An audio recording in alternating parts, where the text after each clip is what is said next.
ছেলে আমাকে আজ মিষ্টির দোকানে নিয়ে গিয়ে সবার সামনে আমার বউ বলে পরিচয় করিয়ে দিল।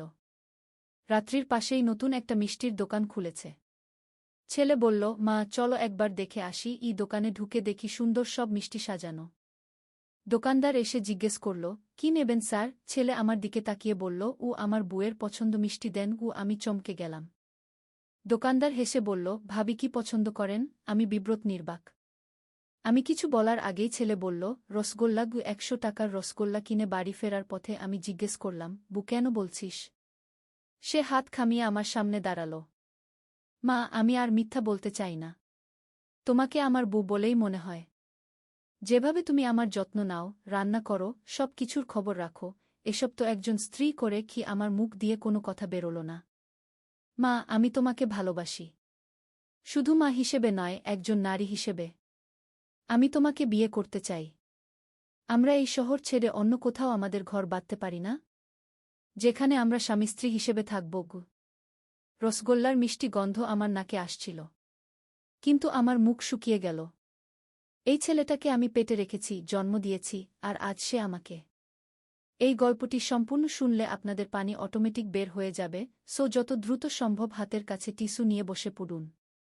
বিছানার চাদর যেন নষ্ট না হয় সেটা সম্পূর্ণ খেয়াল রাখার অনুরোধ জানিয়ে গল্পটি এখন শুরু করব। তার আগে সর্বশেষ অনুরোধ, দয়া করে এমন পানি বের করার গল্প নিয়মিত শুনতে আমাদের চ্যানেলটি সকলেই সাবস্ক্রাইব করুন। ধন্যবাদ। হ্যালো বন্ধুরা, আমার নাম প্রীতি সেন। আমার বয়স ৪৫ বছর। আমার স্বামীর নাম রবীন্দ্র সেন, বয়স ৪৮ বছর। আমাদের ২ সন্তান, সুমিত আর রিয়া। সুমিত ২১ বছর বয়সী, বিশ্ববিদ্যালয়ে পড়ে। রিয়া ১৪ বছর বয়সী, স্কুলে যায়। আমার স্বামী রবীন্দ্র একজন ব্যবসায়ী। তার কাপড়ের ব্যবসা ভালোই চলে। কিন্তু গত কয়েক মাস ধরে তার মধ্যে একটা অদ্ভুত পরিবর্তন দেখছি। সে বাড়িতে কম আসে, আর এলেও কথা বলে কম। মোবাইল ফোনটা সবসময় লুকিয়ে রাখে।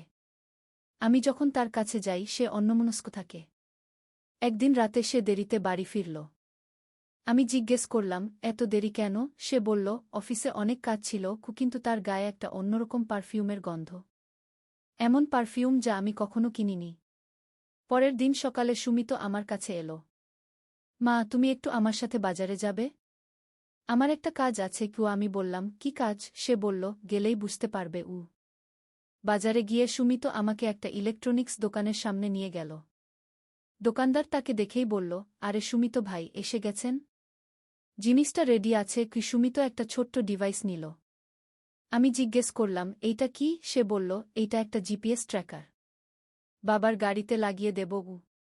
আমি চমকে গেলাম। কেন? তোর বাবাকে ট্র্যাক করবি কেন? সুমিত গম্ভীর হয়ে বলল, মা, বাবার আচরণ দেখছ না? কিছু একটা হচ্ছে। আমার সন্দেহ হচ্ছে বাবার অন্য কেউ আছে। আমার পা কাঁপতে শুরু করল। তুই কি বলছিস সুমিত? তোর বাবা এমন কিছু করতে পারে না। সুমিত আমার হাত ধরে বলল, মা, আমি গত কয়েকদিন খেয়াল করেছি। বাবা রাতে ফোনে কার সাথে যেন কথা বলে। আর সেই কথাগুলো শুনে আমার মনে হয় না যে সেটা কোনো ব্যবসায়িক আলোচনা। আমি কিছু বলতে পারলাম না। সুমিত আরও বলল, আর একদিন আমি দেখেছি বাবা তার ওয়ালেট থেকে একটা ছবি বের করে দেখছিল। সেটা তোমার ছবি না মা। একটা মেয়ের ছবি ছিল। বয়স বেশি হবে না, হয়তো ২৫-৩০-এর মধ্যে। আমার মাথা ঝিমঝিম করতে শুরু করল। আমি একটা রিকশায় উঠে বাড়ি ফিরে এলাম। সুমিত বলল, মা, তুমি চিন্তা করো না। আমি ট্র্যাকার লাগিয়ে দেব। তারপর আমরা জানতে পারব বাবা আসলে কোথায় যায়। সেই রাতে রবীন্দ্র যখন ঘুমিয়ে গেল, সুমিত চুপি চুপি গাড়িতে ট্র্যাকার লাগিয়ে দিল। পরের দিন সকালে রবীন্দ্র অফিসে যাওয়ার নাম করে বেরিয়ে গেল। সুমিত তার মোবাইলে ট্র্যাকিং অ্যাপ খুলে দেখতে লাগল। মা, বাবা অফিসে যায়নি। সে সিটির অন্য দিকে গেছে। গুলশান এলাকার দিকে। সুমিত আমাকে বলল, চলো মা, আমরাও যাই। দেখি বাবা আসলে কি করে। আমি কাঁপতে কাঁপতে সুমিতের সাথে একটা সিএনজি নিলাম। ট্র্যাকার অনুযায়ী গিয়ে দেখি একটা অ্যাপার্টমেন্ট বিল্ডিং। সুমিত বলল, বাবার গাড়ি ওই পার্কিংয়ে আছে। ৪র্থ তলায় গেছে। আমরা লিফটে ৪র্থ তলায় উঠলাম। একটা ফ্ল্যাটের সামনে দাঁড়িয়ে আছি। সুমিত ইশারায় বলল, মা, এই ফ্ল্যাট থেকে আওয়াজ আসছে। আমি কান পেতে শুনতে পেলাম রবীন্দ্রের হাসির আওয়াজ। আর একটা মেয়ের গলাও শোনা যাচ্ছে। আমার পুরো দুনিয়া যেন ভেঙে গেল। ২১ বছরের বিবাহিত জীবন, ২ সন্তান। আর আজ সুমিত আমার হাত ধরে বলল, মা, আমরা ভিতরে যাব না। প্রমাণ সংগ্রহ করি আগে কি সে তার মোবাইল দিয়ে ফ্ল্যাটের নাম্বার আর বিল্ডিং এর ছবি তুলল। পরের কয়েকদিন আমি একটা জীবন্মৃত মানুষের মতো ছিলাম। রবীন্দ্র যখন বাড়ি আসত, আমি তার দিকে তাকাতে পারতাম না। রিয়া জিজ্ঞেস করত, মা, তুমি অসুস্থ নাকি? তোমাকে খুব বিষণ্ণ লাগছে খু। আমি শুধু বলতাম, না মা, কিছু না গি। সুমিত ততদিনে আরও তথ্য সংগ্রহ করেছে। সে আমাকে বলল, মা, বাবার যার সাথে সম্পর্ক তার নাম সুমিত্রা। বয়স ২৭ বছর। একটা ব্যাংকে চাকরি করে। বাবা প্রতিদিন ওর ফ্ল্যাটে যায়। আমি জিজ্ঞেস করলাম, এখন কি করব? সুমিত বলল, মা, তুমি বাবাকে সরাসরি জিজ্ঞেস করো। হয়তো বাবা সত্যি বলবে গি। সেই রাতে রবীন্দ্র যখন বাড়ি ফিরল, আমি তার সামনে গিয়ে দাঁড়ালাম। রবীন্দ্র, আমাকে একটা কথা বলো। তুমি কি আমাকে ভালোবাসো? রবীন্দ্র চমকে গেল। এ কি প্রশ্ন প্রীতি? অবশ্যই ভালোবাসি। আমি আরও এগিয়ে গেলাম। তাহলে তুমি প্রতিদিন গুলশানের ওই ফ্ল্যাটে কেন যাও? সুমিত্রার কাছে কেন যাও? রবীন্দ্রের মুখের রং পাল্টে গেল।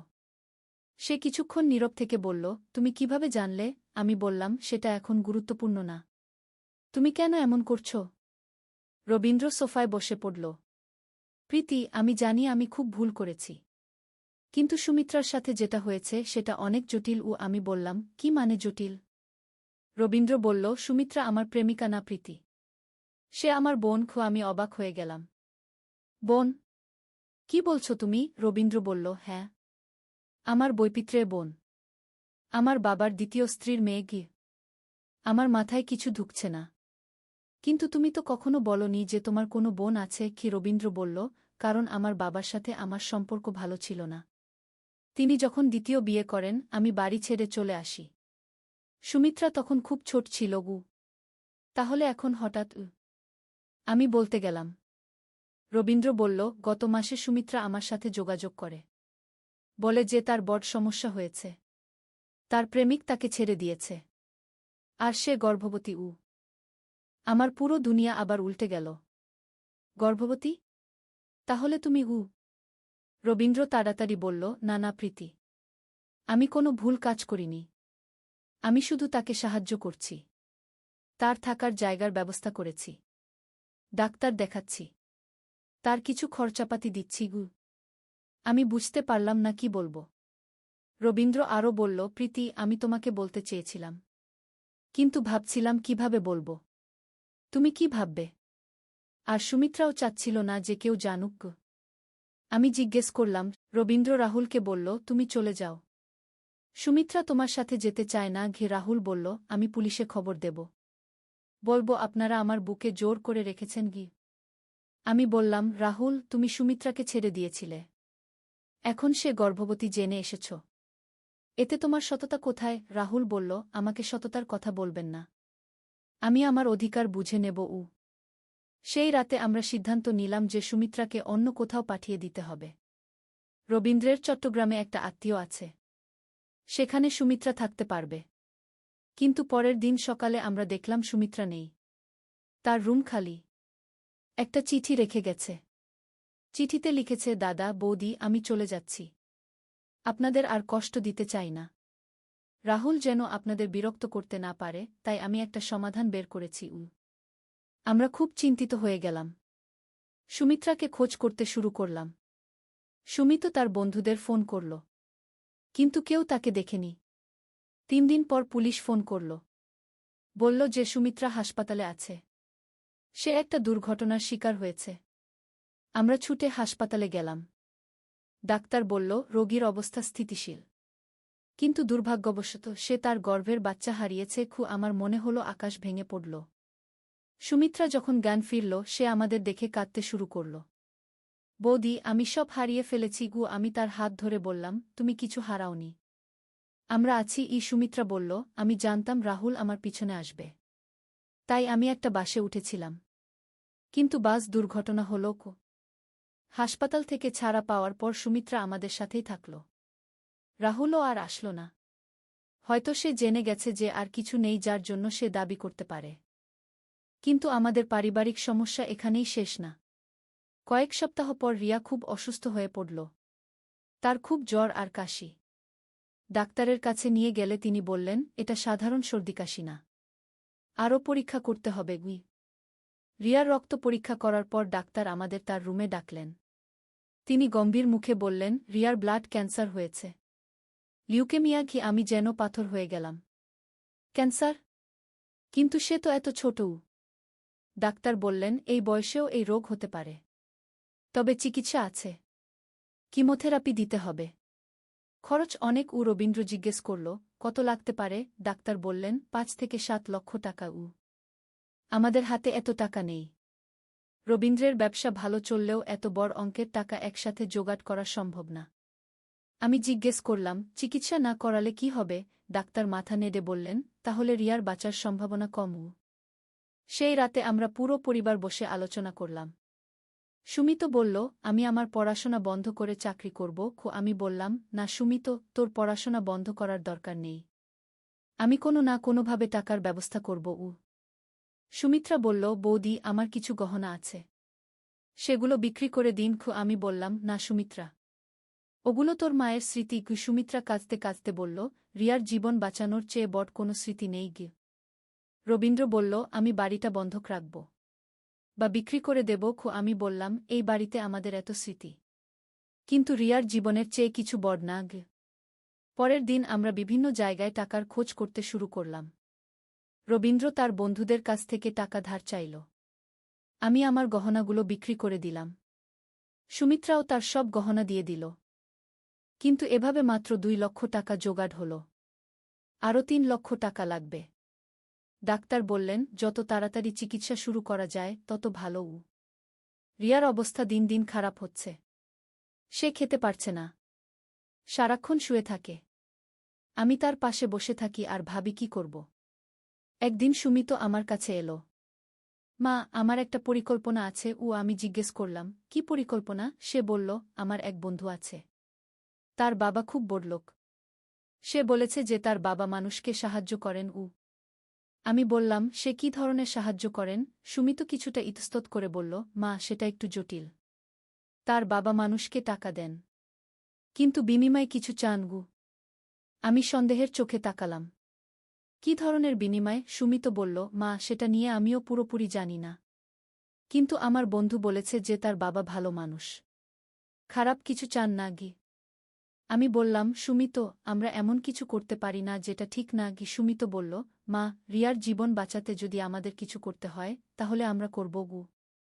সেই রাতে রবীন্দ্রকে সব বললাম। রবীন্দ্র বলল, প্রীতি, আমরা একবার দেখতে পারি। যদি কিছু ভুল মনে হয় আমরা ফিরে আসব।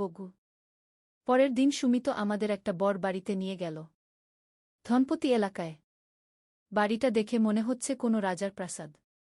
সুমিতের বন্ধু আর্জন আমাদের ভিতরে নিয়ে গেল। আর্জনের বাবা মি রায়চৌধুরী একজন ভদ্র মানুষ মনে হল।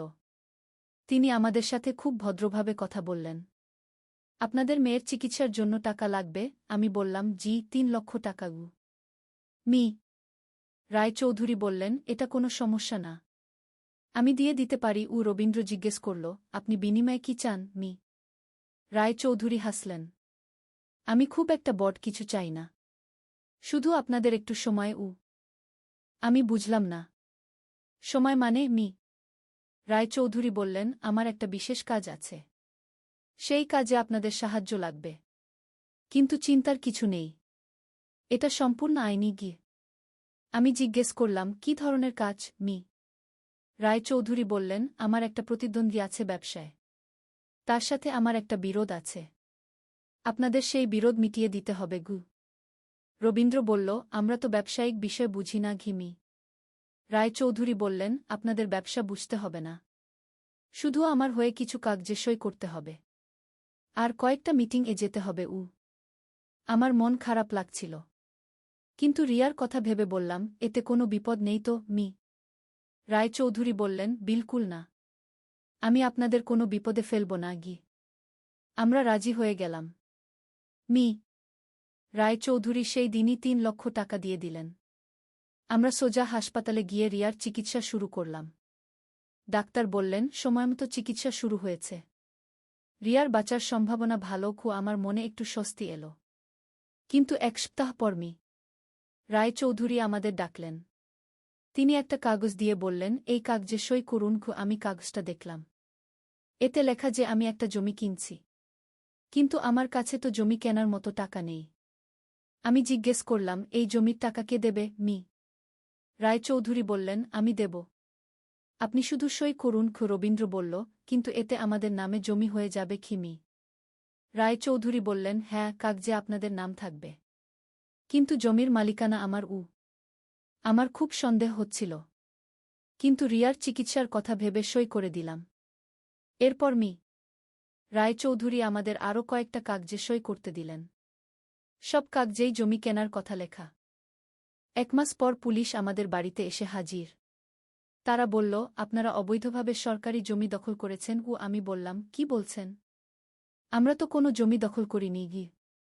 পুলিশ আমাদের সেই কাগজগুলো দেখালো যেগুলোতে আমরা সই করেছিলাম। বলল, এই কাগজ অনুযায়ী আপনারা 25টা সরকারি জমি কিনেছেন। কিন্তু সরকারি জমি বিক্রি করা যায় না। আমি বুঝলাম আমরা একটা বড় ফাঁদে পড়েছি। রায়চৌধুরী আমাদের দিয়ে ভুয়া কাগজে সই করিয়েছেন। এখন পুলিশ আমাদের গ্রেফতার করতে চায়। রবীন্দ্র বলল, স্যার, আমরা কিছু জানি না। একজন মানুষ আমাদের দিয়ে এই কাগজে সই করিয়েছে। পুলিশ বলল, সেই মানুষ কোথায়? আমরা রায়চৌধুরীর ঠিকানা দিলাম। কিন্তু পুলিশ বলল, ওই ঠিকানায় কেউ নেই। বাড়ি খালি। আমাদের গ্রেফতার করে জেলে নিয়ে গেল। শুধু রিয়াকে সুমিত্রার কাছে রেখে দিলাম। সুমিত্রা বলল, আপনারা চিন্তা করেন না, আমি রিয়ার চিকিৎসা চালিয়ে যাব। জেলে 3 দিন থাকার পর আমাদের আইনজীবী জামিনের ব্যবস্থা করল। বাড়ি ফিরে দেখি সুমিত্রা কাঁদছে। আমি জিজ্ঞেস করলাম, কি হয়েছে? সুমিত্রা বলল, বৌদি, রিয়ার অবস্থা খারাপ। ডাক্তার বলেছেন চিকিৎসার টাকা না দিলে চিকিৎসা বন্ধ করে দেবেন। আমি বুঝলাম রায়চৌধুরীর দেওয়া টাকা শেষ হয়ে গেছে। আর আমাদের আইনি লড়াইয়ের জন্যও টাকা লাগবে। আমরা একদিকে জমি দখলের মিথ্যা মামলায় ফেসেছি, অন্যদিকে রিয়ার চিকিৎসার জন্য টাকা নেই। সুমিত বলল, মা, আমার আর একটা পরিকল্পনা আছে। আমি বললাম, এবার আর কোনো ভুল পরিকল্পনা না? সুমিত বলল, না মা, এবার সত্যিই ভালো পরিকল্পনা। আমার এক বন্ধু লটারির ব্যবসা করে। সে বলেছে যে একটা উপায় আছে। আমি রাগ করে বললাম, সুমিত, লটারি মানে জুয়া। আমরা এমন কিছু করব না। সুমিত বলল, না মা, এটা জুয়া না। এটা একটা বিশেষ লটারি, যেখানে জেতার সম্ভাবনা বেশি। রবীন্দ্র বলল, সুমিত, এসব কোনো কাজের কথা না। আমরা অন্য উপায় বের করব।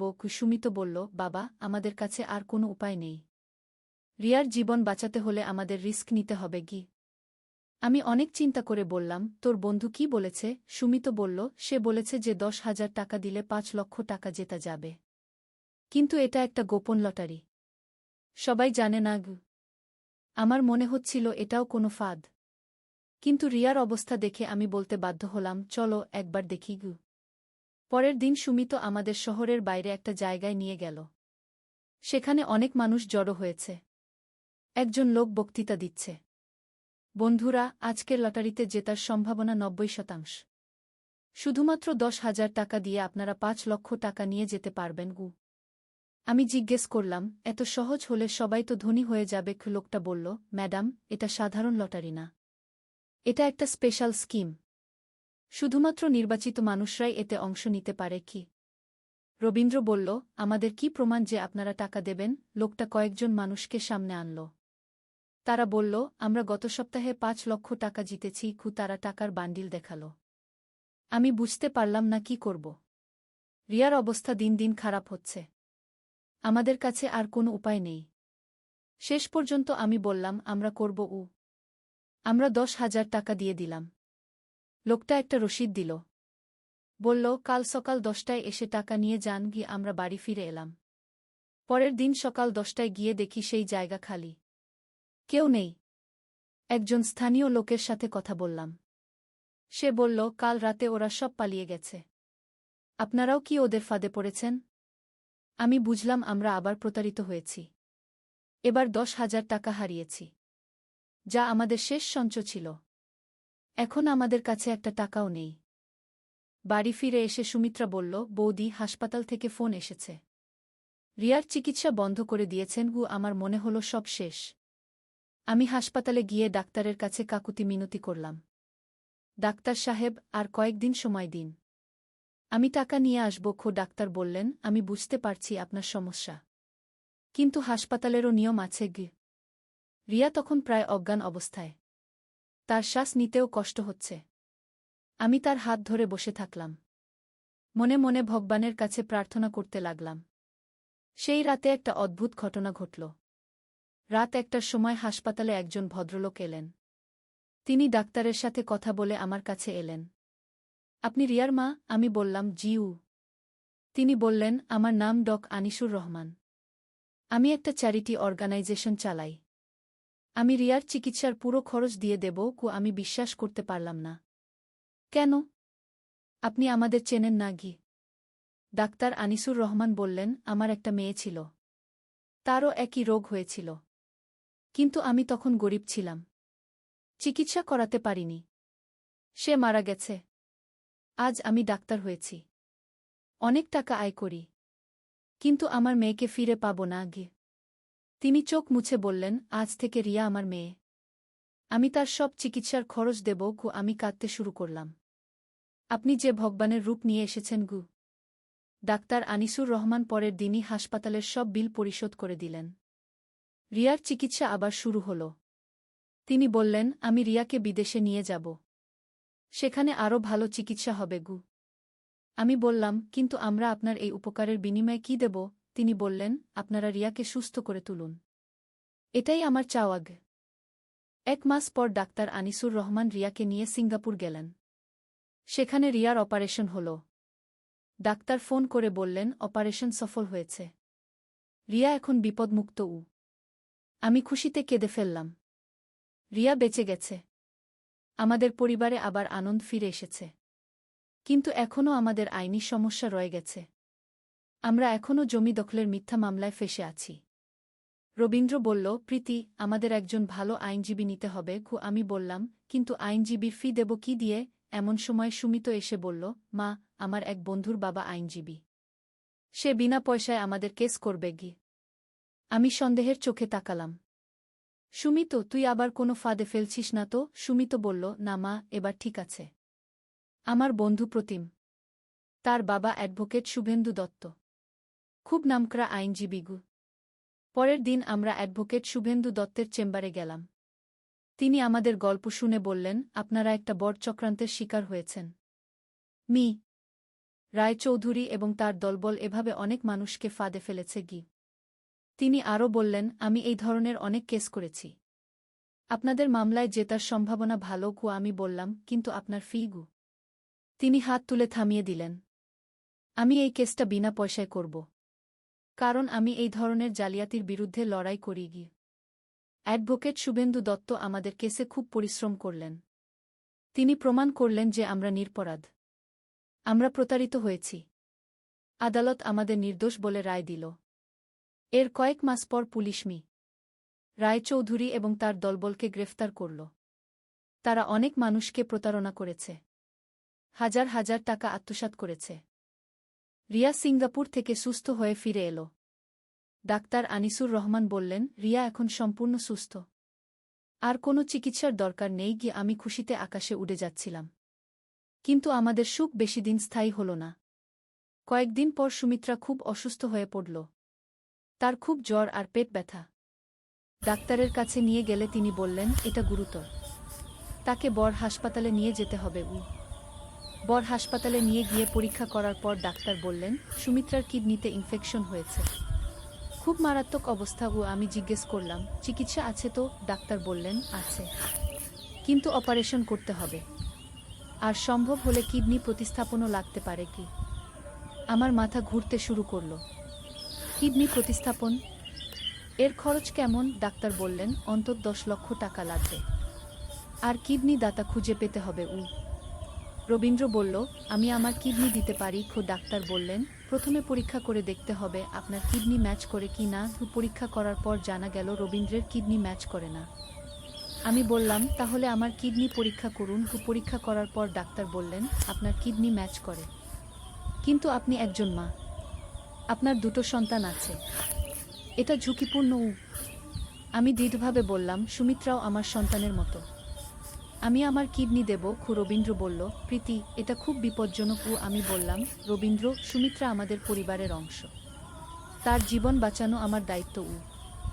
সুমিত জানতে পেরে আমার কাছে এসে কাঁদতে কাঁদতে বলল, মা, তুমি এমন কিছু করতে পারো না। তোমার দুটো সন্তান আছে। আমি বললাম, সুমিত, তুইও আমার সন্তান। আমি তোকে ছেড়ে দিতে পারি না। রিয়াও বলল, মা, ফুফুর জন্য তুমি তোমার কিডনি দেবে? আমি বললাম, হ্যাঁ মা। ফুফু আমাদের পরিবারের মানুষ। রিয়া বলল, তাহলে আমিও সাহায্য করব। আমি রক্ত দেব। অপারেশনের আগের রাতে সুমিত্রা আমার হাত ধরে বলল, বৌদি, আমি আপনার এই ঋণ কোনোদিন শোধ করতে পারবো না।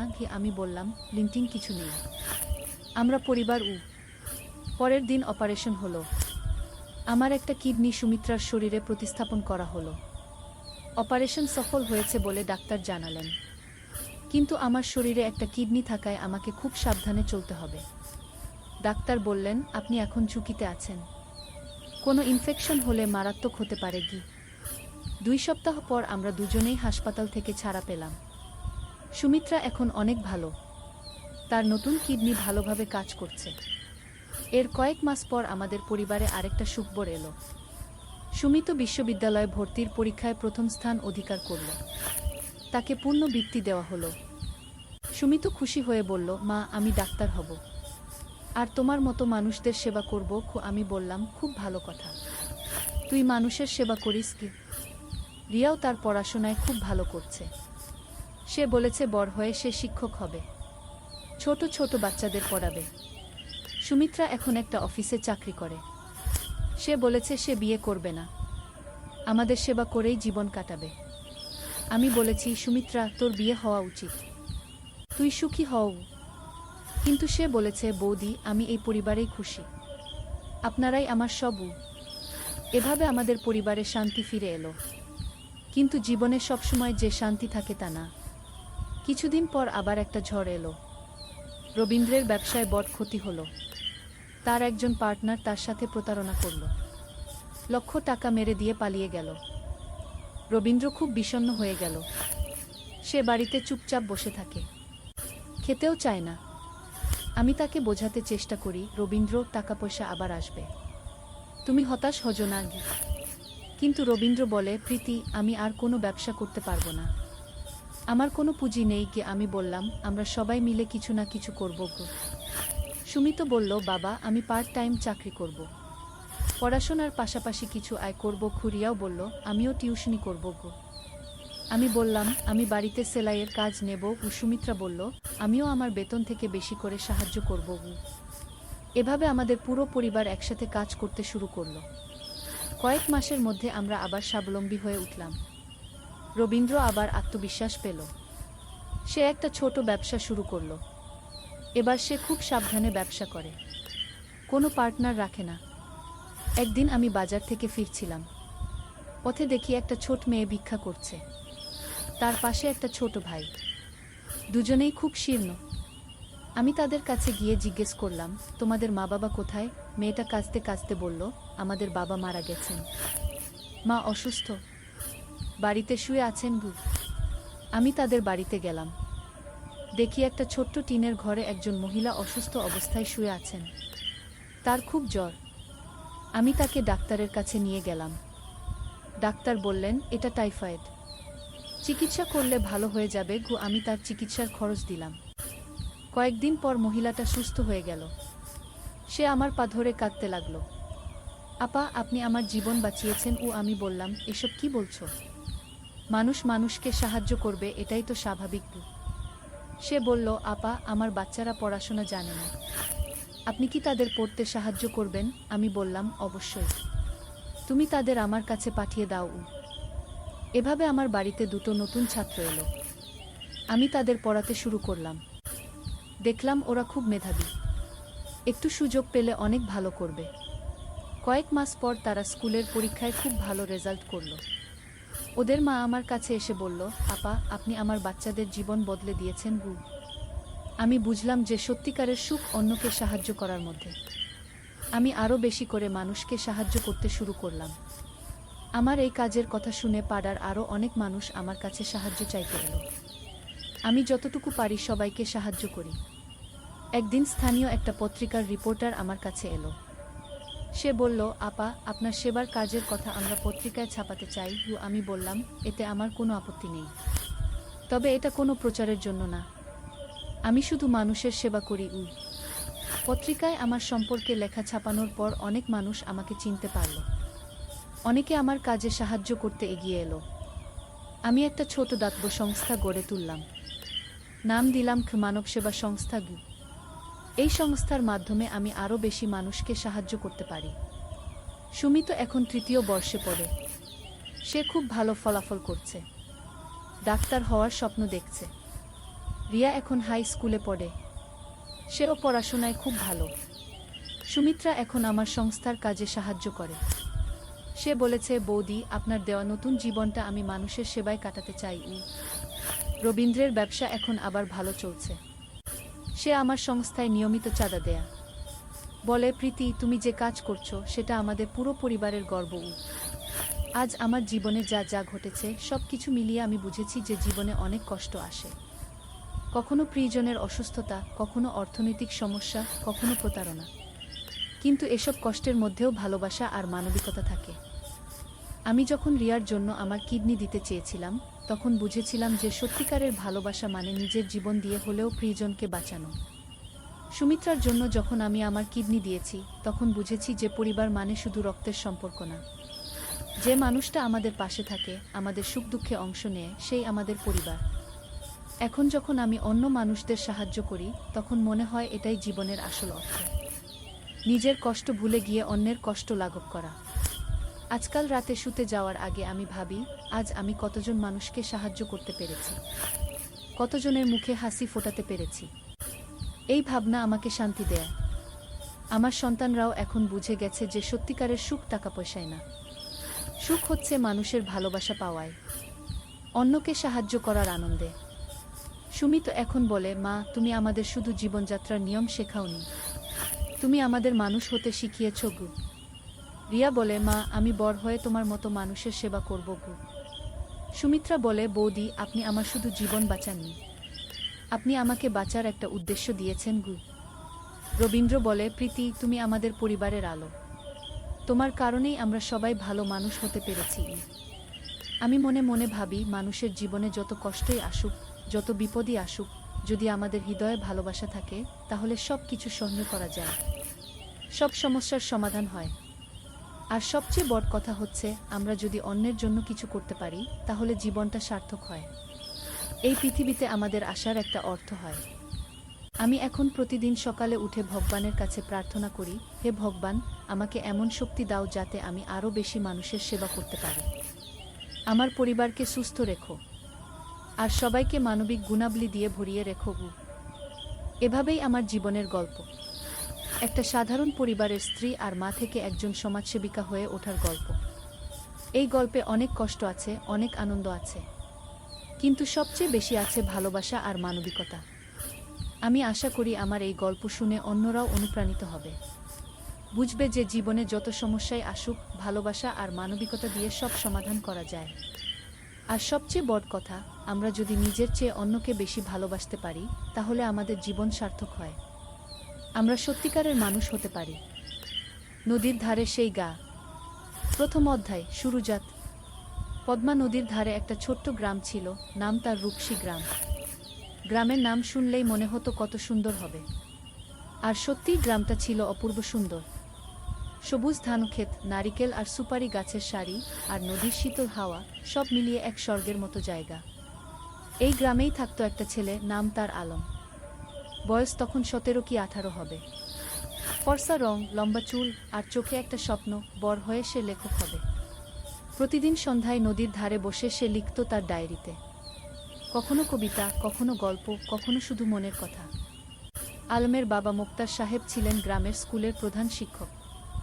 মা রহিমা বেগম ছিলেন একজন নরম মনের মহিলা, যিনি সবসময় সবার জন্য রান্না করতেন। তাদের ছোট্ট টিনের চালের বাড়িটা ছিল গ্রামের মাঝখানে। আলমের একটা ছোট বোন ছিল, সামিয়া। বয়স তার 10 বছর। চঞ্চল, দুষ্টু, কিন্তু খুব মিষ্টি। সে সবসময় ভাইয়ের পিছন পিছন ঘুরত। ভাইয়া, আমাকে নিয়ে চলো না। এই ছিল তার প্রিয় সংলাপ। দ্বিতীয় অধ্যায়, নতুন প্রতিবেশী। একদিন গ্রামে নতুন একটা পরিবার এলো। তারা ঢাকা থেকে এসেছিল। বাবা একজন সরকারি চাকরিজীবী, বদলি হয়ে এই উপজেলায় এসেছেন। তাদের সাথে ছিল একটা মেয়ে, নাম তার তানিয়া। তানিয়া ছিল আলমের সমবয়সী। লম্বা চুল, বড় বড় চোখ, আর মুখে সবসময় একটা হাসি। সে ছিল খুবই পড়ুয়া। বই পড়তে তার খুব ভালো লাগত। প্রথম দিন যখন সে গ্রামের স্কুলে ভর্তি হলো, তখন সবাই অবাক হয়ে তাকে দেখছিল। শহুরে মেয়ে, কিন্তু কোনো অহংকার নেই। আলম আর তানিয়ার প্রথম দেখা হয়েছিল স্কুলের লাইব্রেরিতে। দুজনেই একই বই খুঁজছিল, রবীন্দ্রনাথের গোড়াগুলি। তুমিও রবীন্দ্রনাথ পড়ো? আলম জিজ্ঞেস করেছিল। হ্যাঁ, আমার খুব প্রিয়। তুমি? তানিয়া হেসে জবাব দিয়েছিল। সেই থেকে তাদের বন্ধুত্ব শুরু। প্রতিদিন স্কুলে, লাইব্রেরিতে, আর কখনো কখনো নদীর ধারে বসে তারা গল্প করত। সাহিত্য নিয়ে, জীবন নিয়ে, স্বপ্ন নিয়ে। তৃতীয় অধ্যায়, স্বপ্নের কথা। একদিন সন্ধ্যায় নদীর ধারে বসে আলম তানিয়াকে বলল, জানো, আমি বড় হয়ে লেখক হতে চাই। এমন গল্প লিখব যেগুলো মানুষের মন ছুঁয়ে যাবে। তানিয়া মৃদু হেসে বলল, তুমি পারবে। তোমার লেখার হাত খুব ভালো। তুমি যা লিখো তাতে আন্তরিকতা আছে। তুমি কি হতে চাও? আলম জিজ্ঞেস করল। আমি শিক্ষিকা হতে চাই। গ্রামের মেয়েদের পড়াতে চাই। দেখো না, এখানে কত মেয়ে স্কুলেই যায় না। আমি চাই সবাই পড়াশোনা করুক। তানিয়ার কথা শুনে আলম অবাক হলো। এতটা সরল, এতটা নিঃস্বার্থ স্বপ্ন। তুমি সত্যিই অসাধারণ, আলম বলল। তানিয়া লজ্জা পেয়ে বলল, আরে না, আমি সাধারণ। তবে হ্যাঁ, আমি মানুষের জন্য কিছু করতে চাই। সেদিন থেকে আলমের মনে তানিয়ার জন্য একটা বিশেষ জায়গা তৈরি হলো। সে বুঝতে পারছিল না এটা কি অনুভূতি, কিন্তু তানিয়াকে না দেখলে তার দিন ভালো যেত না। চতুর্থ অধ্যায়, বর্ষাকাল। বর্ষা এলো। পদ্মা নদী ফুলে ফেঁপে উঠল। চারিদিকে পানি আর পানি। স্কুল বন্ধ হয়ে গেল। বৃষ্টি থামার নাম নেই। একদিন সন্ধ্যায় আলম দেখল তানিয়া তাদের বাড়ির সামনে দাঁড়িয়ে আছে, ভিজে একদম। কি হয়েছে? এভাবে বৃষ্টিতে ভিজে আসলে কেন? আলম চিন্তিত হয়ে জিজ্ঞেস করল। আমার বই। আমার প্রিয় বইটা। আমি নদীর ধারে রেখে এসেছিলাম। পানিতে ভেসে যাবে কি? তানিয়া কাঁদো কাঁদো স্বরে বলল। আলম কিছু না ভেবে ছাতা নিয়ে বেরিয়ে পড়ল। বৃষ্টি তখন মুষলধারে পড়ছে। সে নদীর ধারে গিয়ে দেখল তানিয়ার বইটা একটা পাথরের নিচে চাপা পড়ে আছে, কিন্তু পানি প্রায় সেখানে পৌঁছে গেছে। সে দ্রুত বইটা তুলে নিল। সৌভাগ্যবশত বইটা পুরোপুরি ভিজেনি। সে তার শার্টের ভিতরে বইটা লুকিয়ে বাড়ি ফিরল। তানিয়া যখন বইটা পেল, তার চোখে পানি এসে গেল। তুমি এতটা করলে আমার জন্য? তুমি আমার বন্ধু। বন্ধুর জন্য এটুকু তো করাই যায়, আলম হেসে বলল। সেদিন থেকে তানিয়াও বুঝতে পারল, আলম তার কাছে শুধু একজন বন্ধু নয়, আরও বেশি কিছু। পঞ্চম অধ্যায়, গ্রামের মেলা। শরৎকাল এলো। গ্রামে বড় মেলা বসল। নৌকা বাইচ, পুতুল নাচ, জারি গান, কত কিছু। সারা গ্রামে উৎসবের আমেজ। আলম আর তানিয়া একসাথে মেলা ঘুরছিল। স্বামীও ছিল তাদের সাথে। সে দুষ্টুমি করে বলল, ভাইজা, তানিয়া আপু তোমার বউ হবে?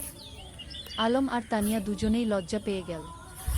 আলম স্বামীয়াকে বকা দিল, কিন্তু মনে মনে সে ভাবছিল, সত্যিই তো, তানিয়াকে ছাড়া তার জীবন অসম্পূর্ণ মনে হয়। মেলায় একটা পুতুলের দোকানে তানিয়া একটা সুন্দর পুতুল দেখে মুগ্ধ হয়ে গেল। কিন্তু দাম শুনে হতাশ হলো, 50 টাকা। তার কাছে এত টাকা ছিল না। আলম চুপি চুপি পুতুলটা কিনে নিল। মেলা শেষে যখন বাড়ি ফিরছিল, তখন সে তানিয়াকে পুতুলটা দিল। এটা তুমি আমার জন্য? তানিয়া অবাক হয়ে বলল। তুমি যেটা চেয়েছিলে সেটা তোমার হওয়া উচিত। কি? আলম মৃদু হেসে বলল। তানিয়া পুতুলটা বুকে জড়িয়ে ধরল। ধন্যবাদ, আলম। তুমি সত্যিই খুব ভালো। সেদিন রাতে আলম তার ডায়েরিতে লিখল, আজ আমি বুঝেছি ভালোবাসা কাকে বলে। যাকে দেখলে বুক ভরে যায়, যার জন্য নিজের সবকিছু দিয়ে দিতে ইচ্ছা করে, সেই তো ভালোবাসা। ষষ্ঠ অধ্যায়, সংকট। কিন্তু জীবন তো সবসময় সুখের থাকে না। একদিন আলমের বাবা হঠাৎ অসুস্থ হয়ে পড়লেন। ডাক্তার বলল তাকে ঢাকায় নিয়ে যেতে হবে ভালো চিকিৎসার জন্য। আলম দুশ্চিন্তায় পড়ে গেল। ঢাকায় যেতে হলে অনেক টাকা লাগবে। তাদের পরিবার তো সচ্ছল নয়। তানিয়া যখন এ খবর পেল, সে তার বাবাকে বলল। তানিয়ার বাবা একজন ভালো মানুষ ছিলেন। তিনি আলমের বাবার চিকিৎসার জন্য টাকা দিতে রাজি হলেন। না না, এভাবে আমরা নিতে পারব না, মোক্তার সাহেব বললেন। আপনি আমার মেয়ের শিক্ষকের বাবা। আমার দায়িত্ব আপনার সেবা করা, তানিয়ার বাবা বললেন। শেষ পর্যন্ত আলমের বাবাকে ঢাকায় নিয়ে যাওয়া হলো। আলম আর তার মা তার সাথে গেল। সামিয়া থেকে গেল গ্রামে তানিয়াদের বাড়িতে। ঢাকায় থাকতে হলো প্রায় 1 মাস। সেই 1 মাস আলম প্রতিদিন তানিয়াকে চিঠি লিখত। মোবাইল ফোন তো তখন সবার ছিল না। চিঠি ছিল যোগাযোগের মাধ্যম। তানিয়াও প্রতিদিন চিঠির অপেক্ষায় থাকত। আলমের চিঠি পড়ে সে বুঝতে পারত আলম কতটা কষ্টে আছে, কতটা দুশ্চিন্তায় আছে। সে নিজেও আলমের জন্য দোয়া করত। 7ম অধ্যায়, ফিরে আসা। অবশেষে মোক্তার সাহেব সুস্থ হয়ে উঠলেন। ডাক্তার বললেন এখন তিনি বাড়ি যেতে পারবেন, কিন্তু সতর্ক থাকতে হবে। যেদিন আলম গ্রামে ফিরল, সেদিন পুরো গ্রাম খুশিতে আত্মহারা। সবাই মোক্তার সাহেবকে দেখতে এলো। তানিয়াও এলো সামিয়াকে নিয়ে। আলম তানিয়াকে দেখে বলল, তোমার চিঠিগুলো আমাকে শক্তি দিয়েছে। ঢাকায় যখন খুব কষ্ট লাগত, তখন তোমার চিঠি পড়ে আবার ভালো লাগত। আমি জানতাম তুমি ফিরে আসবে। আমি বিশ্বাস রাখিনি, হারাইনি, তানিয়া মৃদু হেসে বলল। সেদিন বিকেলে নদীর ধারে বসে আলম তানিয়াকে বলল, তানিয়া, আমি তোমাকে কিছু বলতে চাই। বলো, তানিয়া বলল। আমি আমি তোমাকে ভালোবাসি। ঢাকায় থাকার সময় প্রতিটা মুহূর্তে তোমার কথা মনে পড়েছে। তুমি ছাড়া আমার জীবন অর্থহীন। তানিয়া কিছুক্ষণ চুপ করে রইল। তারপর বলল, আমিও তোমাকে ভালোবাসি আলম, কিন্তু আমরা এখনো ছোট। আমাদের পড়াশোনা শেষ করতে হবে, নিজেদের প্রতিষ্ঠিত করতে হবে। তারপর আমরা একসাথে থাকব। আলম তার কথা শেষ করল। হ্যাঁ, একসাথে থাকব, তানিয়া হেসে মাথা নাড়ল। 8ম অধ্যায়, সময়ের পরীক্ষা। পরের কয়েক বছর দ্রুত কেটে গেল। আলম আর তানিয়া দুজনেই খুব ভালো ছাত্র ছিল। এসএসসি পরীক্ষায় দুজনেই জিপিএ 5 পেল। এরপর তারা ঢাকায় কলেজে ভর্তি হল। আলম নটরডেম কলেজে আর তানিয়া হলিক্রস কলেজে। গ্রাম ছেড়ে শহরে আসতে হলো। শহরের জীবন ছিল অন্যরকম। ব্যস্ততা, ভিড়, শব্দ, সবকিছু গ্রামের থেকে আলাদা। কিন্তু আলম আর তানিয়া তাদের লক্ষ্য থেকে বিচলিত হলো না। প্রতি সপ্তাহান্তে তারা দেখা করত। কখনো রমনা পার্কে, কখনো টিএসসিতে, কখনো কোনো বইয়ের দোকানে। তারা একে অপরকে উৎসাহ দিত, সাহস দিত। এইচএসসি পরীক্ষায়ও দুজনেই ভালো ফল করল। আলম ঢাকা বিশ্ববিদ্যালয়ে বাংলা সাহিত্যে ভর্তি হল, আর তানিয়া শিক্ষা বিভাগে। কিন্তু বিশ্ববিদ্যালয়ের জীবনে নতুন চ্যালেঞ্জ এলো। রাজনীতি, সেশনজট, আর্থিক সংকট, নানা সমস্যা। কখনো কখনো আলমের মনে হতো সে হয়তো লেখক হতে পারবে না। তানিয়াও মাঝে মাঝে হতাশ হতো। কিন্তু তারা একে অপরকে সাহায্য করত। আলম যখন হতাশ হতো, তানিয়া তাকে মনে করিয়ে দিত তার স্বপ্নের কথা। তানিয়া যখন ভেঙে পড়ত, আলম তাকে শক্তি যোগাত। 9ম অধ্যায়, স্বপ্ন পূরণের পথে। স্নাতক শেষ করার পর আলম একটা পত্রিকায় চাকরি পেল, সাংবাদিক হিসেবে। বেতন খুব বেশি না, কিন্তু লেখার সুযোগ ছিল। সে ফিচার লিখত, গল্প লিখত। তানিয়া একটা স্কুলে শিক্ষিকা হিসেবে যোগ দিল। তার স্বপ্ন ছিল গ্রামে ফিরে যাওয়া, কিন্তু সে জানত এখনো সময় হয়নি। আগে অভিজ্ঞতা অর্জন করতে হবে। একদিন আলম একটা প্রকাশনা সংস্থায় তার লেখা গল্পের পাণ্ডুলিপি জমা দিল। সে একটা উপন্যাস লিখেছিল, নদীর ধারে সেই গাগু। এটা ছিল তাদের নিজেদের গল্প, তাদের গ্রামের গল্প। কয়েক মাস পর প্রকাশক ফোন করলেন। আপনার বই আমরা প্রকাশ করতে চাই। গল্পটা খুব সুন্দর, আবেগময়। আলম বিশ্বাস করতে পারছিল না। তার স্বপ্ন সত্যি হচ্ছে। সে প্রথমেই তানিয়াকে খবরটা দিল। আমি জানতাম তুমি পারবে। তুমি তো সত্যিই লেখক। তানিয়া খুশিতে আটখানা। বইটা প্রকাশিত হওয়ার পর বেশ সাড়া পড়ে গেল। পাঠকরা ভালো সাড়া দিল। সমালোচকরাও প্রশংসা করল। 10ম অধ্যায়, ঘরে ফেরা। 5 বছর পর আলম আর তানিয়া সিদ্ধান্ত নিল তারা গ্রামে ফিরে যাবে। ঢাকায় তারা যা অর্জন করতে চেয়েছিল তা করেছে। এখন সময় এসেছে নিজেদের শেকডে ফিরে যাওয়ার। তারা বিয়ে করল। সাদামাটা অনুষ্ঠান, কিন্তু পূর্ণ আন্তরিকতায়। পুরো গ্রাম এসেছিল তাদের বিয়েতে। তোমরা আমাদের গর্ব, মুক্তার সাহেব আবেগে বললেন। বিয়ের পর তারা গ্রামেই থেকে গেল। আলম লেখালেখি চালিয়ে গেল। সে গ্রামের গল্প লিখত, সাধারণ মানুষের গল্প। তার বই পরপর সফল হতে লাগল। তানিয়া গ্রামে একটা স্কুল খুলল। বিনামূল্যে গরিব মেয়েদের পড়াতে লাগল। সে তার স্বপ্ন পূরণ করছিল। একাদশ অধ্যায়, নতুন প্রজন্ম। 3 বছর পর তাদের একটা মেয়ে হলো। নাম রাখো রূপা। ছোট্ট, ফুটফুটে, ঠিক যেন তানিয়ার মতো। রূপা বড় হতে লাগল গ্রামের মুক্ত পরিবেশে। নদীর ধারে খেলা, মাঠে দৌড়ানো, গাছে চড়া, সবকিছু। আলম তাকে গল্প শোনাতো, তানিয়া তাকে পড়াতো। একদিন রূপা জিজ্ঞেস করল, বাবা, তুমি আর মা কিভাবে পরিচিত হলে? আলম হেসে বলল, সেটা একটা লম্বা গল্প মা। একদিন তোমাকে পুরো গল্প শোনাব গু। এখন শোনাও না, রূপা জেদ করল। আলম তানিয়ার দিকে তাকাল। তানিয়া হেসে মাথা নাড়ল। ঠিক আছে, শোনো তাহলে। অনেক বছর আগে এই নদীর ধারে দুটো ছেলে মেয়ে পরিচিত হয়েছিল। দাদ শ্রদ্ধায় পূর্ণতা। বছর কেটে গেল। আলমের বই এখন দেশ জুড়ে জনপ্রিয়। সে একজন প্রতিষ্ঠিত লেখক। কিন্তু খ্যাতি তাকে বদলায়নি।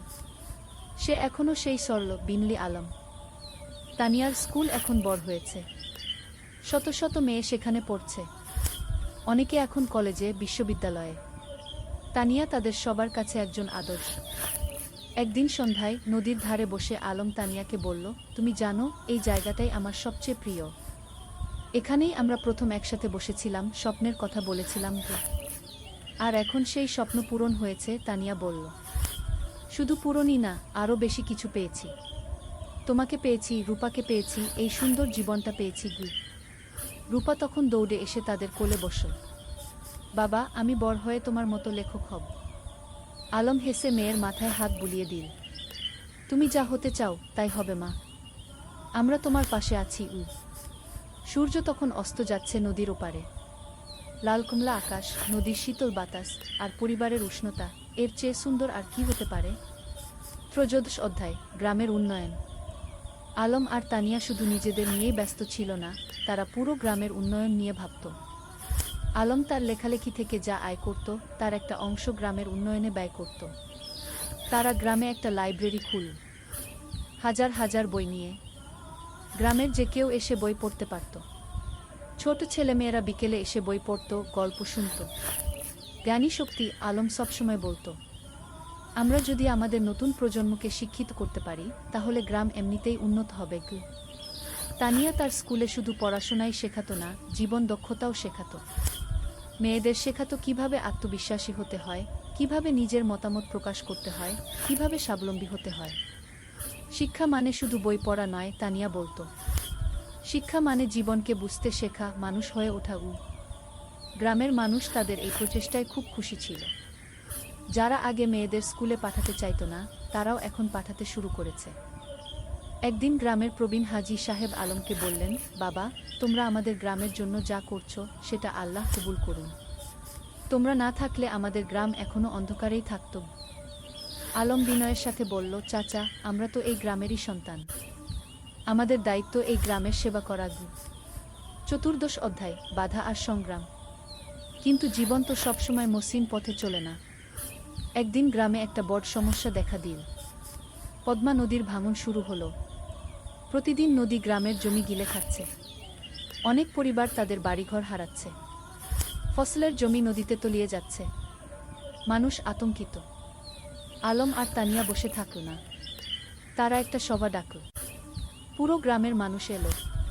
আমরা যদি একসাথে কাজ করি, তাহলে আমরা নদীর ভাঙন রোধ করতে পারব, আলম বলল। আমাদের সরকারের কাছে দরখাস্ত দিতে হবে, আমাদের নিজেদেরও কিছু পদক্ষেপ নিতে হবে। তারা একটা কমিটি গঠন করল। জেলা প্রশাসকের কাছে দরখাস্ত দিল। সংবাদপত্রে লিখল। আলম তার লেখনীর মাধ্যমে এই সমস্যা তুলে ধরল সারা দেশে। কয়েক মাসের সংগ্রামের পর সরকার নড়েচড়ে বসল। নদীর তীরে বাঁধ নির্মাণের কাজ শুরু হলো। ধীরে ধীরে ভাঙন থামল। গ্রামের মানুষ স্বস্তির নিঃশ্বাস ফেল। তোমরা আমাদের গ্রামকে বাঁচিয়েছ, একজন বৃদ্ধ আলমকে আশীর্বাদ করলেন। আমরা সবাই মিলে বাঁচিয়েছি, আলম বলল। এটা সবার প্রচেষ্টার ফল। পঞ্চদশ অধ্যায় রূপার স্বপ্ন। রূপা এখন 10 বছরের, খুব মেধাবী মেয়ে। স্কুলে সব সময় প্রথম হয়, কিন্তু শুধু পড়াশোনায় নয়, সে খেলাধুলায়, গানেও ভালো। একদিন রূপা তার বাবা মাকে বলল, আমি ডাক্তার হতে চাই, গ্রামের মানুষদের সেবা করব। আলম আর তানিয়া খুশি হলো, তাদের মেয়ে অন্যের সেবা করতে চায়, এর চেয়ে বড় গর্বের আর কি হতে পারে। তুমি যা হতে চাও আমরা তোমাকে সাহায্য করব, তানিয়া বলল। কিন্তু রূপার একটা শর্ত ছিল, আমি ঢাকায় না, গ্রামেই থাকব, এখানেই পড়ব, এখানেই ডাক্তারি করব গু। আলম হেসে বলল, কেন মা? ঢাকায় তো ভালো সুযোগ পাবে গু। বাবা, তুমি আর মা যেমন গ্রামে ফিরে এসেছ, আমিও তাই চাই। গ্রামের মানুষদের সবচেয়ে বেশি সাহায্যের দরকার গু। এই কথা শুনে আলমের চোখে পানি এসে গেল। তার মেয়ে তার আদর্শকে ধারণ করছে। রূপা খুব পরিশ্রমী ছিল, প্রতিদিন ভোরে উঠে পড়াশোনা করত, মায়ের স্কুলে ছোটদের পড়াতে সাহায্য করত, বাবার লেখার কাজেও হাত লাগাত। রূপা, তুমি এত কাজ করো, ক্লান্ত হয়ে যাও না? তানিয়া একদিন জিজ্ঞেস করল। না মা, আমি যখন মানুষের উপকার করি তখন আমার ভালো লাগে, ক্লান্তি লাগে না, রূপা হেসে জবাব দিল। সব শ্রদ্ধায় পুরস্কার। আলমের লেখালেখি এখন দেশের সীমা পেরিয়ে গেছে, তার বই অনুবাদ হয়েছে বিভিন্ন ভাষা, বিদেশেও পাঠক তৈরি হয়েছে। একদিন একটা খবর এলো, আলম জাতীয় সাহিত্য পুরস্কার পেতে যাচ্ছে। এটা দেশের সর্বোচ্চ সাহিত্য পুরস্কার। পুরো গ্রাম আনন্দে উদ্বেলিত। আমাদের আলম জাতীয় পুরস্কার পাবে, সবাই গর্ব করে বলতে লাগল। পুরস্কার দেওয়ার অনুষ্ঠান হলো ঢাকায়। প্রধানমন্ত্রী নিজে পুরস্কার তুলে দিলেন আলমের হাতে। আপনার লেখা আমাদের গ্রাম বাংলার প্রকৃত চিত্র তুলে ধরে, প্রধানমন্ত্রী বললেন। আপনি দেশের গর্ব। আলম বিনয়ের সাথে পুরস্কার নিল। তার মনে পড়ল সেই দিনগুলোর কথা, যখন সে নদীর ধারে বসে স্বপ্ন দেখত লেখক হওয়ার।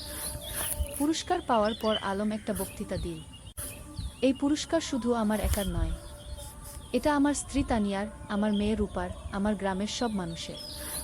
তারা আমাকে অনুপ্রাণিত করেছে, সাহস দিয়েছে গি। তানিয়ার চোখে খুশির অশ্রু। তার স্বামী এত বড় সম্মান পেল, কিন্তু তবুও সে নিজের কৃতিত্ব সবার সাথে ভাগ করে নিচ্ছে। সপ্তদশ অধ্যায় তানিয়ার স্বীকৃতি। আলমের পুরস্কার পাওয়ার 1 বছর পর তানিয়াও একটা সম্মান পেল। সরকার তাকে কুশেরা শিক্ষক পুরস্কার দিল। তার স্কুল থেকে যে মেয়েরা বের হয়ে গেছে তারা এখন বিভিন্ন ক্ষেত্রে প্রতিষ্ঠিত। কেউ ডাক্তার, কেউ ইঞ্জিনিয়ার, কেউ শিক্ষক, কেউ উদ্যোক্তা। পুরস্কার নেওয়ার সময় তানিয়া বলল, আমি শুধু বীজ বপন করেছি, এই মেয়েরাই আমার আসল পুরস্কার। তারা নিজেদের প্রতিষ্ঠিত করেছে, সমাজে অবদান রাখছে গি। তার স্কুলের একজন প্রাক্তন ছাত্রী, যে এখন একজন সফল ব্যবসায়ী, মঞ্চে উঠে এসে বলল, ম্যাডাম না থাকলে আমি আজ এখানে থাকতাম না। তিনি আমাকে শুধু পড়াশোনাই শেখাননি, আত্মবিশ্বাস শিখিয়েছেন গু। রূপা তখন মঞ্চের নিচে বসে মায়ের দিকে তাকিয়েছিল, গর্বিত চোখে। আমার মা সত্যিই সেরা, সে মনে মনে বলল। অষ্টাদশ অধ্যায় সময়ের প্রবাহ। আরও কয়েক বছর কেটে গেল। রূপা এখন 8ম শ্রেণীতে, খুব ভালো ছাত্রী। তার স্বপ্ন ডাক্তার হওয়ার, সেই স্বপ্ন এখনও অটুট। আলম এখনও লিখে যাচ্ছে। তার নতুন একটা উপন্যাস বের হলো, জোছনা রাতের স্বপ্ন। এটাও বেশ জনপ্রিয় হলো। তানিয়ার স্কুল এখন অনেক বড়, 300 জন ছাত্রী, 10 জন শিক্ষক, একটা পূর্ণাঙ্গ শিক্ষা প্রতিষ্ঠান। গ্রামটাও অনেক বদলে গেছে, এখন পাকা রাস্তা, বিদ্যুৎ, স্বাস্থ্যকেন্দ্র, সবকিছু আছে। কিন্তু গ্রামের আত্মা, সেই সারল্য, সেই ভালোবাসা, সেটা আছে অক্ষুণ্ণ। একদিন সন্ধ্যায় পুরো পরিবার নদীর ধারে বসেছিল। আলম, তানিয়া, রূপা আর সামিয়া। সামিয়া এখন বিবাহিত, তার একটা ছেলে আছে। ভাইয়া, মনে আছে যখন আমি ছোট ছিলাম, তুমি আর ভাবি এখানে বসে গল্প করতে? সামিয়া হেসে বলল। মনে আছে, আলম হেসে বলল। সেই সময়গুলো কত সুন্দর ছিল। এখনকার সময়ও কম সুন্দর নয়, তানিয়া বলল। আমরা একসাথে আছি, সুস্থ আছি, খুশি আছি, এর চেয়ে বড় সৌভাগ্য আর কি? রূপা বলল, বাবা, তোমার আর মায়ের মতো আমিও একজন ভালো মানুষকে জীবনসঙ্গী হিসেবে পেতে চাই।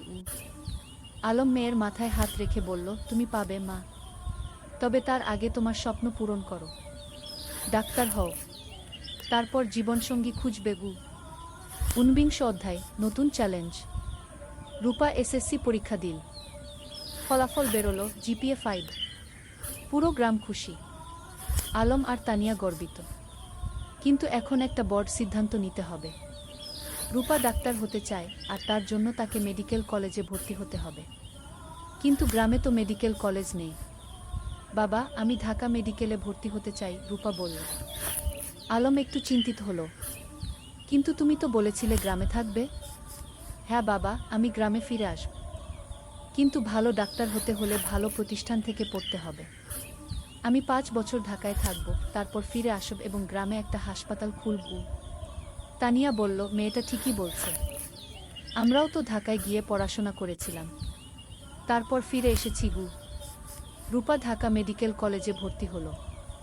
প্রথম দিকে গ্রাম ছেড়ে যেতে খুব কষ্ট হচ্ছিল, কিন্তু সে জানত এটা তার লক্ষ্যের জন্য প্রয়োজন।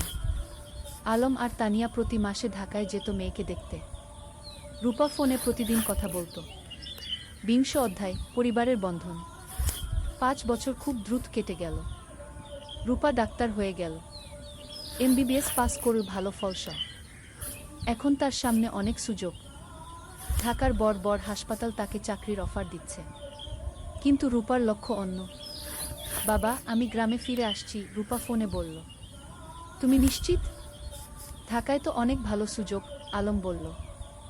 বাবা, আমার স্বপ্ন তো ঢাকায় বড় ডাক্তার হওয়া নয়। আমার স্বপ্ন গ্রামের মানুষের সেবা করা। রূপা গ্রামে ফিরে এলো। গ্রামের মানুষ তাকে মাথায় করে নিয়ে এলো। আমাদের নিজের ডাক্তার। সে একটা ছোট ক্লিনিক খুলল। বিনামূল্যে গরিব মানুষদের চিকিৎসা দিতে লাগল। যাদের সামর্থ্য আছে তারা দিত, যাদের নেই তাদের কাছ থেকে কিছু নিত না। তুমি কিভাবে চালাবে এভাবে? আলম একদিন জিজ্ঞেস করল। বাবা, তুমি তো লেখক হয়েছ মানুষের সেবা করার জন্য, মা শিক্ষিকা হয়েছে সেবার জন্য। আমিও তাই। টাকা পয়সা পরে দেখা যাবে। আলম মেয়েকে জড়িয়ে ধরল। তুমি আমাদের গর্ব। 21 অধ্যায়, নতুন সঙ্গী। রূপা যখন ক্লিনিকে ব্যস্ত, তখন একদিন একজন তরুণ ডাক্তার এলো। তার নাম ফাহিম। সে ঢাকা থেকে এসেছে গ্রামাঞ্চলে স্বেচ্ছাসেবা করতে। ফাহিম আর রূপা একসাথে কাজ করতে লাগল। দুজনেই একই স্বপ্ন দেখে, গ্রামের মানুষের সেবা করা। ধীরে ধীরে তাদের মধ্যে বন্ধুত্ব হলো। তারপর সেই বন্ধুত্ব ভালোবাসায় রূপান্তরিত হলো। একদিন ফাহিম আলমের কাছে এলো। চাচা, আমি রূপাকে বিয়ে করতে চাই। আলম হেসে বলল, তুমি কি রূপাকে জিজ্ঞেস করেছ? হ্যাঁ, সে রাজি, ফাহিম লজ্জা পেয়ে বলল। তানিয়া খুশিতে আটখানা। আমার মেয়ে একজন ভালো মানুষ পেয়েছে। রূপা আর ফাহিমের বিয়ে হলো। সাদামাটা কিন্তু আন্তরিক অনুষ্ঠান। পুরো গ্রাম এসেছিল। বিয়ের পর তারা দুজন মিলে ক্লিনিক চালাতে লাগল। তারা স্বপ্ন দেখে গ্রামে একটা বড় হাসপাতাল করা। 20 অধ্যায়, 3 প্রজন্ম। 2 বছর পর রূপার একটা ছেলে হলো। নাম রাখল আয়ান। আলম আর তানিয়া দাদা দাদি হলো। দেখো আমাদের নাতি, আলম আবেগে বলল। তানিয়া শিশুটিকে কোলে নিয়ে বলল, এই শিশু আমাদের ভবিষ্যৎ। এর জন্যই তো আমরা এত কাজ করছি। এখন বাড়িতে 3 প্রজন্ম। আলমতানিয়া, রূপা, ফাহিম আর ছোট্ট আয়ান। প্রতিদিন সন্ধ্যায় তারা একসাথে বসে। আলম গল্প বলে, তানিয়া গান শোনায়, রূপা দিনের কাজের গল্প বলে। একদিন আয়ান যখন একটু বড় হলো, সে জিজ্ঞেস করল, দাদু তুমি কি করো? আলম হেসে বলল, আমি গল্প লিখি, নাতুবু। আমাকে একটা গল্প বলো না? ঠিক আছে, শোনো তাহলে। অনেক বছর আগে এই নদীর ধারে কি। আর এভাবেই চলতে থাকে জীবনের গল্প, প্রজন্ম থেকে প্রজন্মে। 23 অধ্যায়, উত্তরাধিকার। আলম এখন 60 পেরিয়ে গেছে। চুলদাড়ি পেকে গেছে, কিন্তু লেখার হাত এখনো অক্ষুণ্ণ। সে এখনো প্রতিদিন লেখে। তানিয়াও এখন অবসর নিয়েছে স্কুল থেকে, কিন্তু মাঝে মাঝে যায় ছাত্রীদের সাথে দেখা করতে। একদিন আয়ান, যে এখন 5 বছরের, দাদুকে জিজ্ঞেস করল, দাদু তুমি কত বই লিখেছ? প্রায় 20টা, আলম বলল। আমিও বড় হয়ে লেখক হব, আয়ান বলল। রূপা হেসে বলল, তুমি যা হতে চাও তাই হবে। আলম নাতিকে কোলে নিয়ে বলল, লেখক হওয়া মানে শুধু বই লেখা নয় বাবা। লেখক হওয়া মানে মানুষের কথা বলা, সত্য বলা, ভালোবাসা ছড়িয়ে দেওয়া। আমি সব করব, আয়ান উৎসাহিত হয়ে বলল। তানিয়া নাতিকে আদর করে বলল, তুমি করবে, আমরা জানি। 24 অধ্যায়, গ্রামের হাসপাতাল। রূপা আর ফাহিমের স্বপ্ন ছিল গ্রামে একটা বড় হাসপাতাল খোলার। তারা কয়েক বছর ধরে টাকা জমিয়ে রাখছিল। আলমও তার রয়্যালটির একটা অংশ দিয়েছিল। অবশেষে সেই দিন এলো। তারা একটা 3 তলা হাসপাতাল তৈরি করল। নাম দিল রূপসী হাসপাতাল। উদ্বোধনের দিন পুরো জেলা থেকে মানুষ এলো। স্বাস্থ্যমন্ত্রী নিজে এসে উদ্বোধন করলেন। এই হাসপাতাল শুধু একটা স্বাস্থ্যসেবা কেন্দ্র নয়, মন্ত্রী বললেন, এটা একটা স্বপ্নের বাস্তবায়ন। ডা রূপা আর ডা ফাহিম যা করেছেন সেটা অনুকরণীয়। হাসপাতালে 10টা বেড, অপারেশন থিয়েটার, ল্যাবরেটরি, সবকিছু আছে। আর সবচেয়ে বড় কথা, গরিবদের জন্য বিনামূল্যে চিকিৎসার ব্যবস্থা। আলম গর্বে বুক ফুলিয়ে বলল, আমার মেয়ে যা করেছে আমি কলম দিয়ে তা করতে পারিনি। তুমি কলম দিয়ে মানুষের মন ছুঁয়েছ, আমি হাত দিয়ে মানুষের শরীর সারাচ্ছি। দুটোই সমান গুরুত্বপূর্ণ, রূপা বলল। 25 অধ্যায় প্রত্যাবর্তন। একদিন গ্রামে একটা আশ্চর্য ঘটনা ঘটল। যে ছেলেটা 30 বছর আগে গ্রাম ছেড়ে আমেরিকায় গিয়েছিল সে ফিরে এলো। তার নাম জামিল। সে আমেরিকায় একজন সফল ব্যবসায়ী, কিন্তু বয়স হয়েছে, এখন শেখদে ফিরতে চায়। জামিল আলমের সাথে দেখা করতে এলো। আমি তোমার বই পড়েছি আমেরিকায় বসে। সেই বই পড়ে আমার গ্রামের কথা মনে পড়ে গেল, তাই ফিরে এলাম। স্বাগতম, আলম হাসি মুখে বলল। জামিল বলল, আমি এই গ্রামের জন্য কিছু করতে চাই। তুমি কি পরামর্শ দাও? আলম ভাবল একটু, তারপর বলল, গ্রামে একটা কারিগরি প্রশিক্ষণ কেন্দ্র খোলো। যুবকদের হাতে কলমে কাজ শেখাও, তাহলে তারা চাকরি পাবে, স্বাবলম্বী হবে। জামিল খুশি হল। চমৎকার আইডিয়া। কয়েক মাসের মধ্যে একটা কারিগরি প্রশিক্ষণ কেন্দ্র খোলা হলো। সেখানে ছেলেমেয়েরা কম্পিউটার, ইলেকট্রনিক্স, সেলাই, রান্না, নানা বিষয়ে প্রশিক্ষণ পেতে লাগল। এভাবে একে একে গ্রামে নতুন নতুন সুবিধা যুক্ত হতে লাগল। কেউ ফিরে এসে স্কুলে দান করল, কেউ রাস্তা বানিয়ে দিল, কেউ মসজিদ মন্দির সংস্কার করল। আলম দেখছিল আর ভাবছিল, একজন মানুষ যদি ভালো কাজ শুরু করে তাহলে সেটা অন্যদেরও অনুপ্রাণিত করে। কি 26 অধ্যায় পরবর্তী প্রজন্ম। আয়ান এখন 10 বছরের, খুব মেধাবী ছেলে। সে দাদুর কাছে বসে গল্প শোনে, দাদির কাছে থেকে জীবনের পাঠ নেয়। একদিন স্কুলে একটা রচনা প্রতিযোগিতা হলো। বিষয় ছিল আমার স্বপ্নের বাংলাদেশ। আয়ান লিখল, আমার স্বপ্নের বাংলাদেশে সবাই শিক্ষিত হবে, কেউ অসুস্থ হলে চিকিৎসা পাবে, কেউ গরিব থাকবে না, সবাই একসাথে মিলেমিশে থাকবে। আমার দাদু বলেন, স্বপ্ন দেখতে হয় বড়, তারপর সেই স্বপ্ন পূরণের জন্য কাজ করতে হয়। আয়ান প্রথম হলো, পুরস্কার পেল। আলম নাতির রচনা পড়ে চোখ ভিজিয়ে ফেল। আমাদের শিক্ষা বৃথা যায়নি, নতুন প্রজন্ম ঠিক পথে আছে। 27 অধ্যায় জীবনের সন্ধ্যা। আলম এখন 65 পেরিয়ে গেছে। শরীর একটু দুর্বল হয়ে এসেছে, কিন্তু মন এখনো তরুণ। একদিন ডাক্তার বলল তার হার্টে সমস্যা আছে, বিশ্রাম নিতে হবে। রূপা খুব চিন্তিত। বাবা, তুমি এখন আর এত কাজ করবে না, বিশ্রাম নাও। কিন্তু আলম কি থেমে থাকার মানুষ? সে এখনো লেখে, মানুষের সাথে দেখা করে, গ্রামের উন্নয়নের কাজে যুক্ত থাকে। তানিয়া বলল, তুমি একটু শান্ত হও। আমরা এত কাজ করেছি, এখন পরের প্রজন্মকে দায়িত্ব দাও। তুমি ঠিক বলছো, আলম মেনে নিল। কিন্তু আমার একটা শেষ ইচ্ছা আছে। কি? তানিয়া জিজ্ঞেস করল।